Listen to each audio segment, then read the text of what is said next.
আর আমি আর নেহা আমরা দুজন এসেছিলাম অটোতে করে। ফুচকা আছে আর ফুচকা খাবো না, এটা তো হতেই পারে না। আজকে আমরা কোথায় যাব সেটা জানতে হলে অবশ্যই পুরো ভিডিওটা দেখতে হবে। হ্যালো বন্ধুরা, কেমন আছো? আশা করি অনেক ভালো আছো। আমি অনেক ভালো আছি। আমি প্রিয়াঙ্কা চলে এসেছি আজকে একটা নতুন ব্লগ ভিডিও নিয়ে। আমি আমার মাসি আর মাসির মেয়ে গাছনাতে বেড়াতে এসেছিলাম, তাই ভাবলাম বিকালবেলা কোথা থেকে একটু ঘুরে আসা যাক। তাই সবাই মিলে ঠিক করা হলো যে শিবনিবাস মন্দিরে যাওয়া হবে। নাম বলে দে। মা, বাবা, মাসি ওরা তিনজনে স্কুটিতে করে আসছে, আর আমি আর নেহা আমরা দুজন এসেছিলাম অটোতে করে। শিবনিবাস মন্দিরে আসতে গেলে তোমাদেরকে গেদে লোকাল ধরে তারকনগর হল্ট কিংবা মাঝদিয়া স্টেশনে নামতে হবে। সেখান থেকে অটো বা টোটোকে শিবনিবাস মন্দিরে যাব বললেই একদম শিবনিবাস মন্দিরের সামনে গিয়ে নামিয়ে দেবে। আমরা অটোতে করে ডাইরেক্ট মন্দিরে নামিনি, মন্দিরে আগেই নেমেছি, কারণ এখানে একটা খুব সুন্দর ব্রিজ রয়েছে। ভাবলাম হেঁটে হেঁটেই একটু যাই। বিকেল হলেই এই ব্রিজে অনেক লোকের সমাগম দেখা যায়। তারপর অনেক খাবার স্টলও বসে। এই যে এইদিকে মা, বাবা, মাসিও চলে এসেছে। অরেঞ্জ কালারের শাড়ি পরা এটা হলো আমার মা, আর মার পিছনে যে দাঁড়িয়ে আছে ওটা হলো আমার মাসি। দেখো চারিদিকটা কত সুন্দর।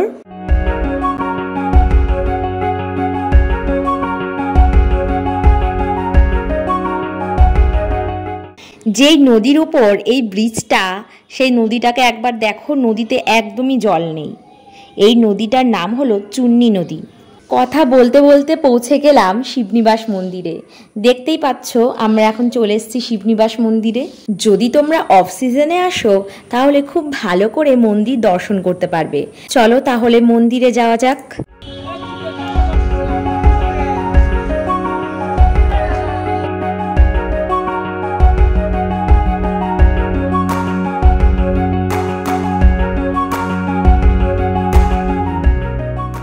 তো চলো এবার মন্দিরের ভিতরে যাওয়া যাক।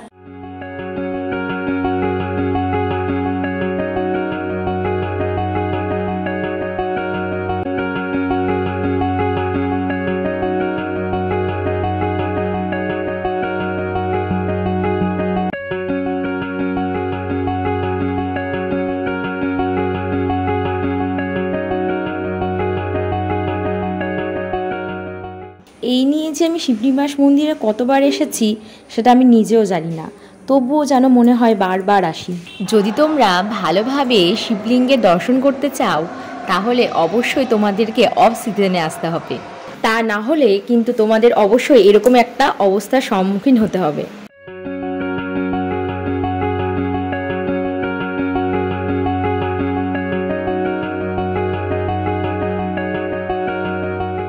শিবলিঙ্গের পাশে আছে সিঁড়ি।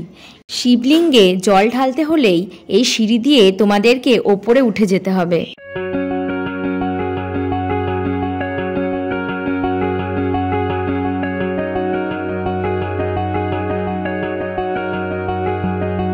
এই মন্দিরের গায়ে কতগুলো ছোট ছোট খোপ রয়েছে, তার মধ্যে প্রচুর টিয়া পাখি থাকে।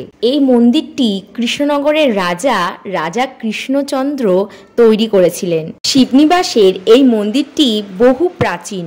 শিবনিবাসের এই মন্দিরটি এশিয়া মহাদেশের দ্বিতীয় বৃহত্তম শিব মন্দির।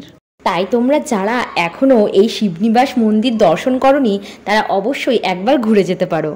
এই মন্দিরে প্রবেশের জন্য 3টি দরজা আছে। বর্তমানে একটি দরজাই খোলা এবং 2টি দরজা বন্ধ থাকে। এই বড় শিব মন্দিরের পাশে আর একটা শিব মন্দির আছে, তার পাশে রয়েছে একটা রাম সীতার মন্দির। এখানে মোট 3টি মন্দির রয়েছে, 2টো শিব মন্দির এবং একটা রাম সীতার মন্দির। সব শেষে কয়েকটা ছবি তুলে নিলাম। মন্দির তো দেখা হলো, এবার বাড়ি ফেরার পালা। ফেরার সময় দেখি ফুচকার গাড়ি। ব্যাস, ফুচকা আছে আর ফুচকা খাবো না, এটা তো হতেই পারে না। মা, বাবা আর মাসি ফুচকা খেলো না, তাই আমি আর বোনই খেলাম ফুচকা। মন্দিরও দেখা হলো, ফুচকাও খাওয়া হলো, এবার বাড়ি ফিরতে হবে। এবার আমাদেরকে আর অটোতে যেতে হলো না। মা আর মাসি বলল যে ওরা দুজন অটোতে যাচ্ছে, তাই আমি আর বোন বাবার গাড়িতে উঠে পড়লাম। আজকের ব্লগ ভিডিওটা এই পর্যন্তই ছিল। আমার ভিডিও যদি ভালো লাগে অবশ্যই আমার ইউটিউব চ্যানেলটাকে সাবস্ক্রাইব করে দেবে। দেখা হবে আবার পরের ভিডিওতে।